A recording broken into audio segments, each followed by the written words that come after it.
Hey guys, it's Mitch. How's it going? We're back to continue day 2 of Bad Girl Week. I don't even feel right saying that shit.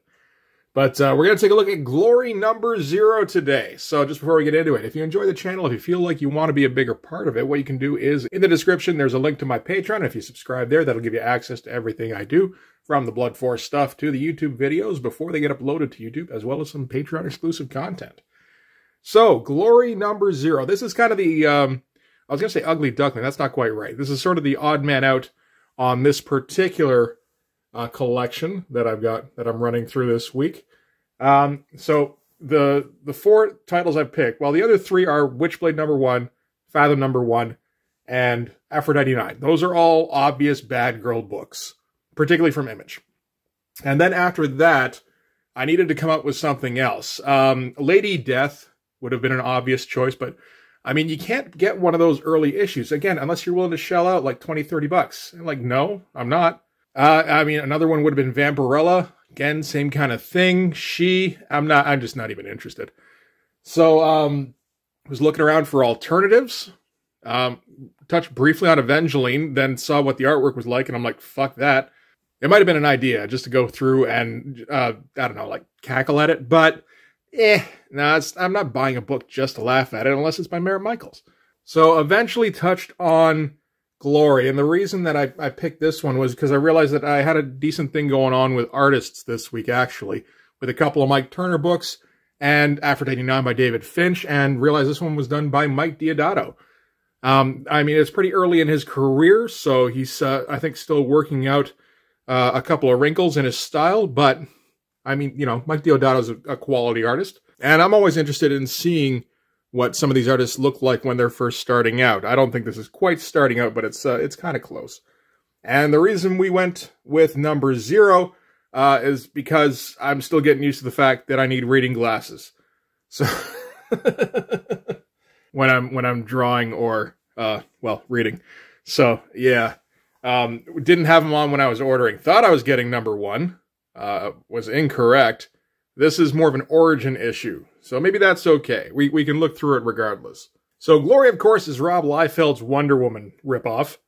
He had a couple from around that time. What's he got? He's got Supreme, which is the Superman, Glory, and then at least in the old version, Die Hard is his Captain America. Prophet is his updated Captain America. And Extreme around this time is a little interesting because, I don't know, I mean, you think about that stuff at that time, and it's just shit. I mean, we're going to look in the ads at the end of this, and, you know, we'll see the kind of crap that Extreme usually puts out. But they did hit on a few quality creators. I mean, you know, late 90s is when Alan Moore takes over Supreme. There's Stephen Platt on Prophet, of course.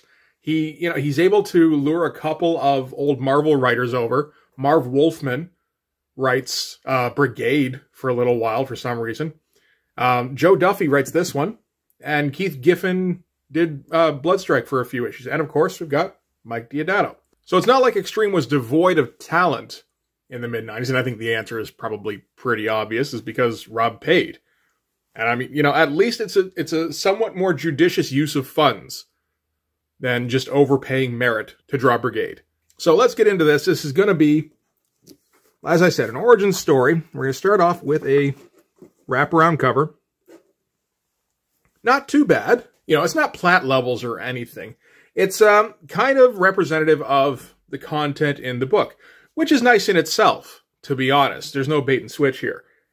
It basically looks like a typical mid-90s Image artist.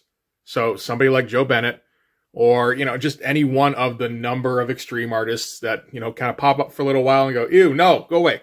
And then they go away, and then another clone comes up. So like one of those, only if you gave them a couple of years to figure a few things out. So they've still got that kind of hint of like, yeah, I don't like that aftertaste, but you can see them building their toolbox. And one of the things with Mike Deodato, I don't know if this is intentional at the time. I have to wonder. He does some weird proportioning with Glory. I mean, you know, I get that she's hunched over here and everything, but it does look as though her legs are about 5 times as long as her torso. But give the man some credit. He can do a close-up on a face and have it look pretty decent. So, as I said, written by Joe Duffy. So this is going to be at least competent. Art by Mike Deodato Jr. with Carlos Mota and Emir Ribeiro. So, I guess Marlo Alquiza was busy. Bit of a shame. So we're going to start off here with, there's going to be a lot of splashes in this, I think because of the number 0 origin thing.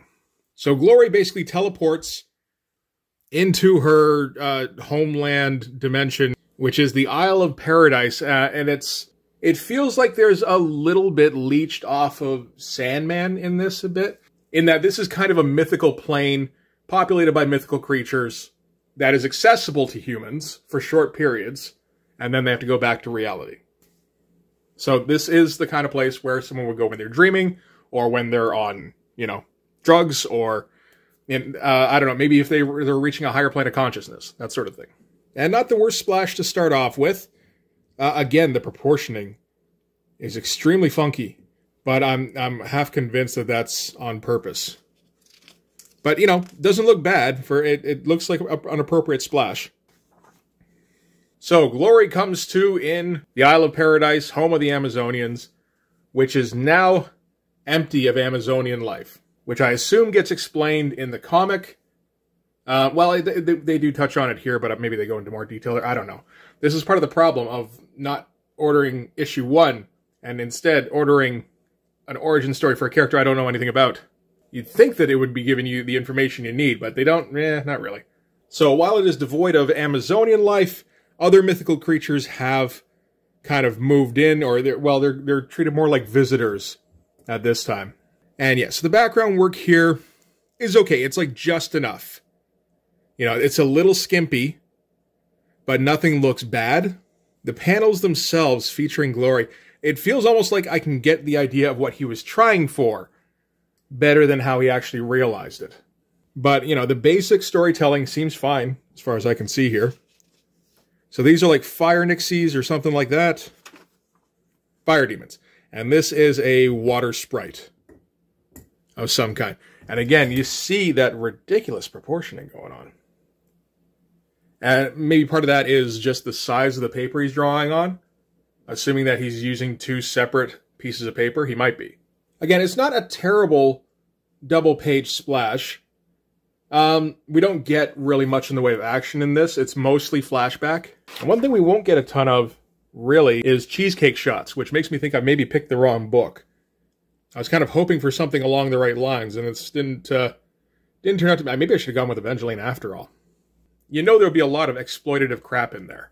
So we get the deal with what the Amazonians were like when they populated Paradise Island, and it's exactly what you think, where they play in the water and they fight each other and do sporty kind of stuff, but it's all really kind of in a spirit of competition, not in a sense of trying to injure each other, at least not permanently.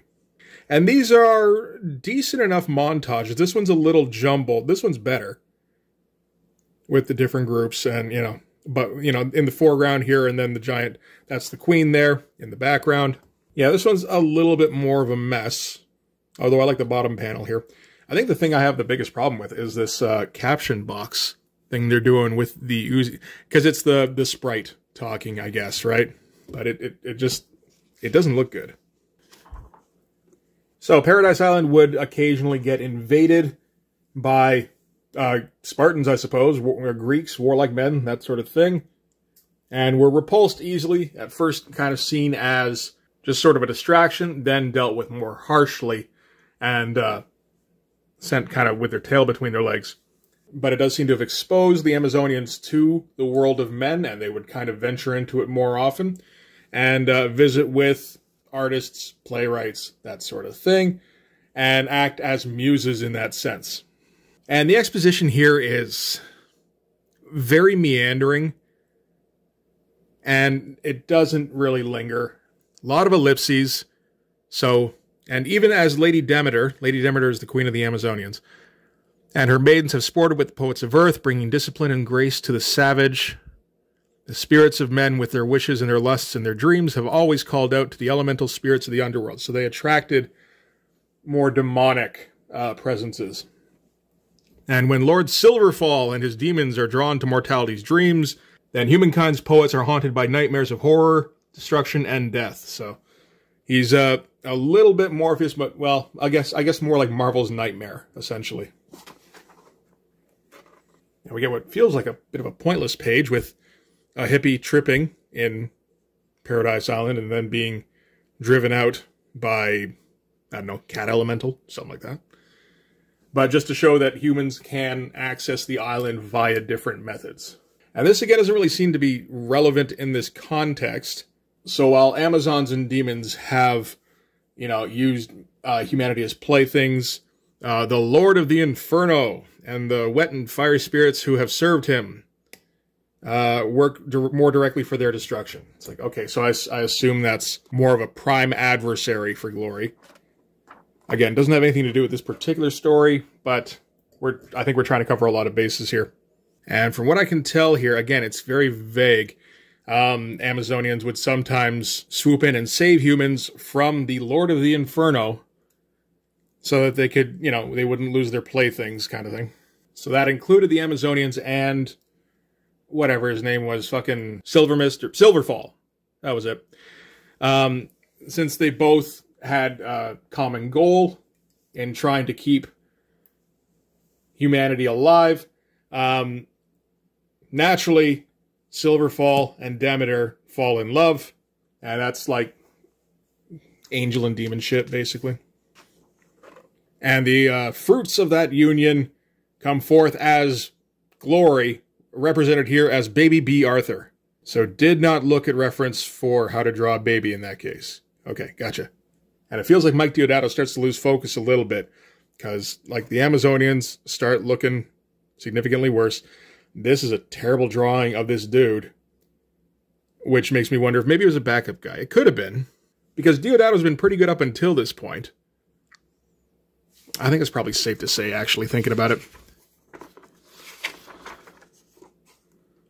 Yeah, I think this guy can probably pull this off without making him look like he's like got an air pump stuck up the back of his shirt and he's just billowing out. So the birth of Glory somehow splits Demeter and Silverfall apart. Childhood divorce. It's a common story, really. And Glory grows up with the knowledge that she's not really accepted by either side. The demons think that she's too pure to ever walk among them. Meanwhile, you know, she's raised by the Amazonians and, you know, takes part in the sport and the play and all that, but gets a little too intense with it. Again, decent work. Nothing to really complain about here. Not super eye-catching. Not super pervy. So again, makes me wonder if I picked the wrong book. And so while she's raised to be the savior of Paradise Island, she's supposed to rule them eventually. You know, none of them wants anything to do with her. So she leaves Paradise Island to go live among men. So without the rightful heir, the demons team up, and they go to take out the Amazonians by flooding the place with freezing water and freezing them into blocks of solid ice here, which is somehow Glory's fault. I'm not for sure.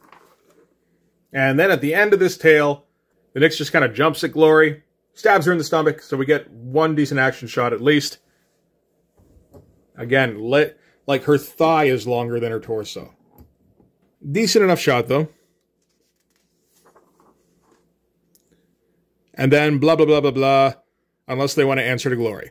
Basically, if mythical stuff wants to make their home at Paradise Island, that's fine, just so long as they're respectful and don't try to jump me when my back's turned. Nothing interesting in the letters.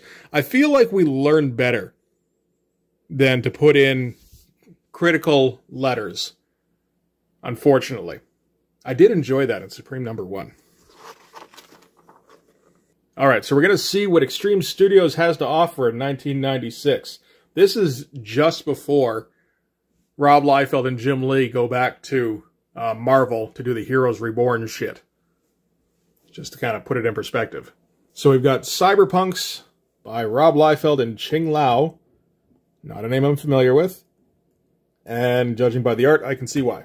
Looks like Glory will team up with Angela. That might have been an idea, doing Angela. Oh, there we go. There's our Glory Angela team-up thingy. Is this Roger Cruz? It is. I think this is If I had to guess, I'd say this is before Age of Apocalypse. Because I know he chips in on that, and he's just riffing on Majorara hard. This feels like it's easing up on that a little bit, or hasn't quite gotten into it anyway. We'll see a few Roger Cruz bits here. I think they pegged him as a rising star, and then I get the feeling he left. More Angela Glory. So another Roger Cruz cover kind of thing. Something called Thunder Agents, which sounds like not even an 80s cartoon. It sounds more like a 70s puppet show. What am I thinking of? Thunderbirds? Probably. But these are they're back. The all-new, all-different Thunder Agents. I never heard of the original Thunder Agents. But I mean, when you consider that we're not far off from Rob Liefeld's Captain America, you can kind of see where that shot of Captain America came from a little bit, eh? I always thought it was tossed off, but that looks very similar. It might be around the same time, actually. Oh, this is Maximum Press, not Extreme Studios. My bad. Should have been getting it right. We got Kid Supreme by Dan Fraga and Marlo Alquiza, and written by Eric Stevenson. There's going to be some prayers said. This is the kind of thing Dan Fraga is doing at this point where it's much more cartoony. He's got a lot better. It never quite gets to a point where I would call it good. But he certainly like leaps and bounds ahead of where he was anyway. And we've got new Shadowhawk, which is a Robo Shadowhawk apparently. I'm not for sure. Oh, there we go. Glory Lingerie. That's the one I should have got. Fuck's sake. And this is also Mike Deodato, so he's probably using direct reference on that, though. Because that looks quite a bit better than what was going on in the issue. Certainly a lot better proportioned. And a lot hornier. And then we've got War Child in the Tale of the Displaced Torso. What the fucking shit. You think you get the idea that you fucked up the construction of your picture when you can't fit his legs in, even though his shoulders should be somewhere around here. And I've seen some of the Rob Liefeld War Child stuff. I mean, like the covers he was doing and stuff. He was trying a whole lot harder on that. I wonder if this is more of an early thing, because they're talking about just bringing it in. This is when Alan Moore was supposed to be writing it. And I don't think he ever actually did. And then, yeah, just the back cover. So, I mean, honestly, not much to go over there, really. It all looks fine. There's nothing really objectionable in it. You know, again, the proportionings are pretty off. Sort of the usual growing pains for a young artist, I would say. Where he's learned more of the surface stuff. And, you know, he's still got to work on a lot of the basics. And, of course, if you're familiar with Mike Deodato, you know he does pick it up quite a bit as he goes. But yeah, if you're looking for like mid-90s bad girl, softcore porn type stuff, not quite the one. You should get that lingerie special, I think. That gets my seal of approval. That's what it does. Okay, so that's going to do it for this one. This was the one I was least looking forward to, and now I can kind of see why. So next one's going to be Fathom #1. I am looking forward to that one quite a bit more. With some more seasoned Michael Turner work. That'll be all right. But yeah, that's going to do it for this one. Thanks again for watching. If you like this video, please hit like, hit subscribe, hit the notification bell so you know when the next one's coming out. Go and subscribe on my Patreon. That gives you access to everything I do, from the Blood Force stuff to the YouTube stuff before it gets released to YouTube, and some Patreon exclusives. You can also follow me on Instagram. All right, I'll see you guys in the next one. Bye-bye.